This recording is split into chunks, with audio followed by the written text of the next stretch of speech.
শারদ উৎসব 2025 আপনারা সকলেই জানেন, এর আগেও দেখেছেন বা আমাদের কুটি পুজোতেও এসছেন যে স্বনামধন্য শিল্পী সুশান্ত পালের হাত ধরে গত বছর থেকে এই পুজোটা এই যাদবপুর জোনের মধ্যে তৈরি হয়েছে নতুন করে। কারণ আমরা খুব বড় করে পুজো আগে করতাম না। গত বছর থেকে সুশান্তদার হাত ধরেই পুজোটার এসকালেশন হয়েছে মূলত, এবং গত বছরও প্রচুর বিদেশিরা আমাদের এখানে এসছেন, প্রচুর মানুষ এসছেন, এবং একটা পূজা জোন তৈরি হয়ে গেছে কলকাতার বুকে এই জায়গায়। তো সেটাকে চিন্তা করেই আমরা যারা বয়স্ক মানুষ বা অন্যান্য স্টেটের মানুষ যারা দুর্গাপুজোর ভিড়টা মূলত এড়াতে চান, তাদের জন্য আমরা একটা প্রিভিউ শো করব আমাদের ক্লাবের তরফ থেকে। এবং শুধুমাত্র সেটা আমাদের ক্লাবের তরফ থেকে আমাদেরটা নিয়েই হচ্ছে, এবং সুশান্তদা বিস্তারিতভাবে বলবেন। আমাদের মূল উদ্দেশ্য হচ্ছে এই মানুষগুলো যাতে ফাঁকায় সুস্থভাবে প্রতিমা দর্শন করতে পারেন। এবং আমরা যেটা ডিসিশন নিয়েছি যে আমরা 100 টাকা টিকিট রেখেছি, অন্যান্য প্রিভিউ শোয়ের মতো কয়েক হাজার টাকার টিকিট নয়, 100 টাকা, এবং কাপল এন্ট্রি 150 টাকা। তো সেটা অনলাইনে হবে, আমরা টাই আপ করেছি জোম্যাটোর সাথে। যে রেভিনিউটা সেখান থেকে আসবে এই 5 দিনের প্রিভিউ শোতে, সেই এন্টায়ার রেভিনিউটা আমরা ইস্কনকে ডোনেট করতে চাই। কারণ তারা যে কাজটা করেন সমাজের জন্য, তাদের সাথে আমরা থাকতে চাই। এবং দুর্গাপুজো থেকে এই যে একটা ভাবা যে এই রেভিনিউটা আমরা একটা ভালো কাজে, সামাজিক কাজে ব্যবহার করব, মূলত তার জন্যই আজকের এই প্রেস কনফারেন্সটা ডাকা।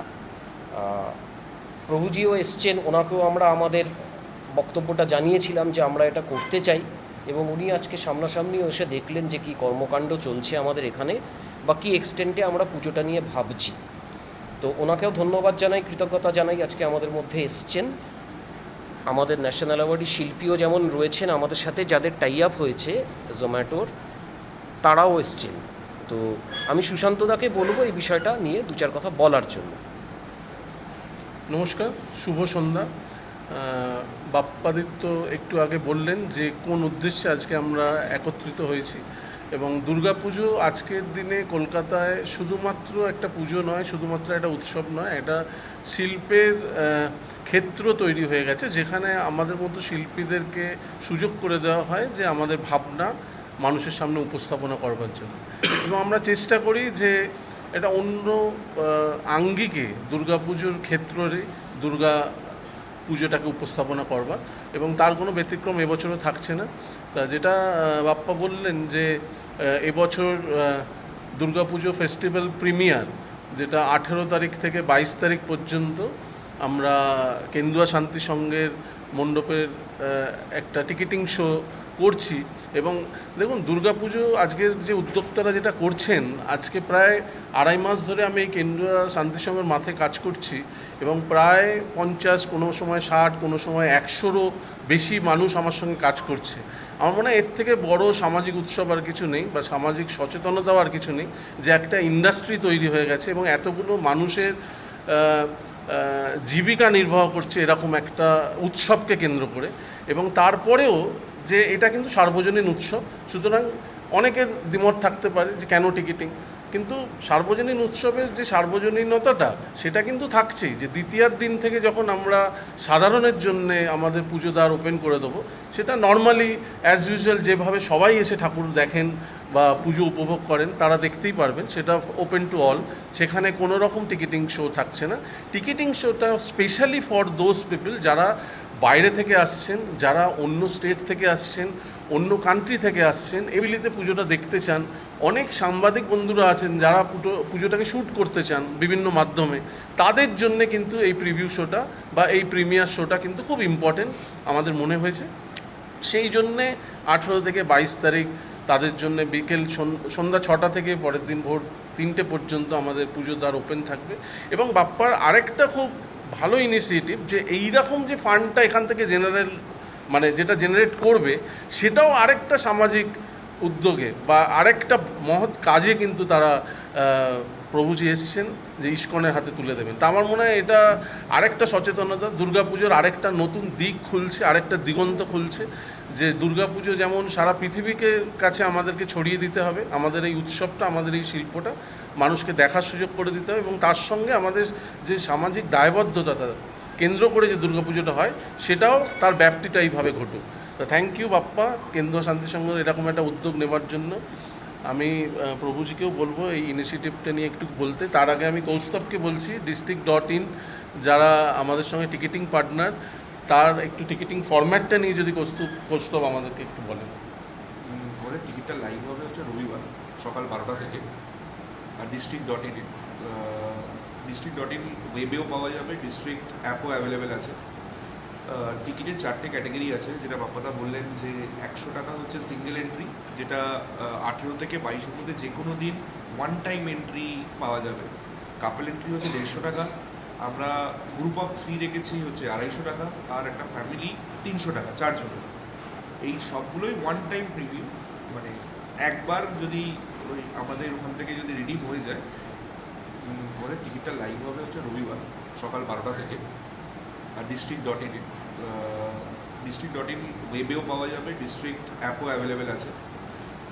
টিকিটের 4টে ক্যাটাগরি আছে, যেটা বাপ্পাদা বললেন যে 100 টাকা হচ্ছে সিঙ্গেল এন্ট্রি, যেটা 18 থেকে 22-এর মধ্যে যে কোনো দিন ওয়ান টাইম এন্ট্রি পাওয়া যাবে। কাপল এন্ট্রি হচ্ছে 150 টাকা, আমরা গ্রুপ অফ 3 রেখেছি হচ্ছে 250 টাকা, আর একটা ফ্যামিলি 300 টাকা 4 জনের। এই সবগুলোই ওয়ান টাইম প্রিভিউ, মানে একবার যদি ওই আমাদের ওখান থেকে যদি রিডিম হয়ে যায়, ব্যাস একবারই প্রিভিউ করতে পারবে একটা টিকিট। টিকিটটা আমরা পরশু দিন থেকে ছেড়ে দেবো অনলাইনে, তারপরে টিকিট কাটা যাবে। Thank you. প্রভুজি যদি আপনার একটু অভিজ্ঞতা শেয়ার করেন। জয় জগন্নাথ, হরে কৃষ্ণা। দুর্গাপুজো পুরো বিশ্বতে যে কলকাতায় সেলিব্রেশন হয়, এটা পুরো বিশ্বতে লোক এই সময়ের জন্য অপেক্ষা করে।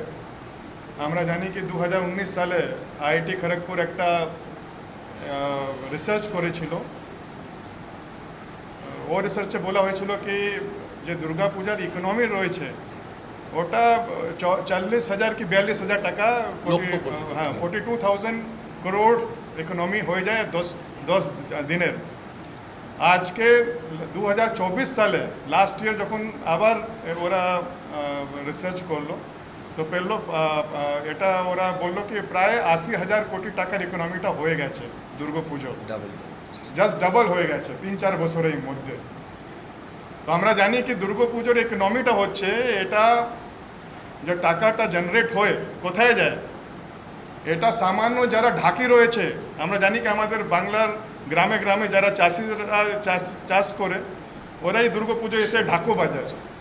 তো আপনাদের মানে এই ইকোনমির টাকাটা ঢাকির পাশে চলে যাচ্ছে, তারপরে পান্ডাল যারা করছে ওদের পাশে যাচ্ছে, যত লেবার মিস্ত্রি রয়েছে ওদের পাশে যাচ্ছে, আমাদেরকে আর্টিস্টদের পাশে যাচ্ছে। তো সোসাইটির টাকা সোসাইটিকে আবার সোসাইটি ভালোভাবে চলে ডিস্ট্রিবিউট হয়ে যাচ্ছে। তো এটা আমরা খুব সাধুবাদ জানাই কি আমরা দেখি কি কীরকম লাস্ট 4-5 বছরে দুর্গাপুজোর যেটা ফোকাসটা রয়েছে ওটা খুব পুরো বিশ্বতে ছড়িয়ে যাচ্ছে, কীর্তিটা ছড়িয়ে যাচ্ছে। ইউনেস্কোর হেরিটেজ ট্যাগ পাওয়ার পরে এখন অনেক বিদেশি লোক আসে এই সময়, যেরকম বাপ্পাদা বলছিলেন, সুশান্ত পাল দা বলছিলেন, অনেক লোক দেখতে আসে। আমাদের ইসকনের অনেক ভক্ত আসে, ওরাও দেখতে চায়, কিন্তু অনেকবার ভিড়ের জন্য, কেন কি এত প্রেশার থাকে, লম্বা লম্বা লাইন থাকে, বিদেশিদের একটু সমস্যা হয়ে যায়। তো এটা খুব ভালো উদ্যোগ, যারা করতে পারবে দুর্গাপুজোর থেকে আগে কিছুদিন আগে ওরা এরকম পার্টিসিপেট করে সুস্থভাবে দর্শন করতে পারবে। তো এটা খুব ভালো উদ্যোগ, আর আমরা ধন্যবাদ জানাই কি দে থট অ্যাবাউট ইসকনের কি ওরা মনে করলো কি এটা যেটা হবে জেনারেট হবে।